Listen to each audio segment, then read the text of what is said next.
More goods shipped from China carrying hidden cries for help. The notes say the products come from Chinese prisons, and mounting evidence from recent years is shedding light on the findings. Let's dive in. A number of Chinese products are pointing to forced labor allegations. A month ago, a British shopper discovered a Chinese prisoner ID sealed inside the lining of her brand new coat. And it wasn't an isolated case. Communist China has long been known to use forced labor to punish prisoners.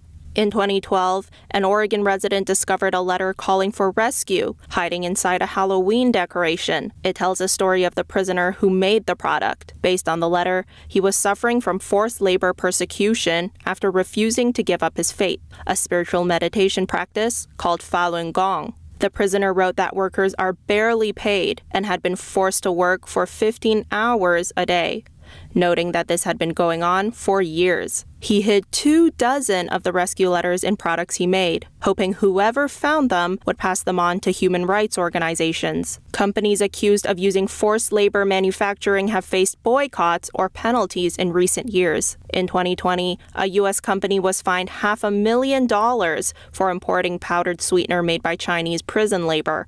That's the first penalty case under a 2015 act, which bans U.S. business from importing goods tied to forced labor. Zooming out, the Chinese Communist Party seemingly took up the practice from the Soviet Union in the last century. On the platform of protecting universal human rights, the democratic world has long condemned it. Under international pressure, Beijing abolished its reform through labor system 10 years ago. But evidence and reports say forced labor is still happening under the table on Chinese soil.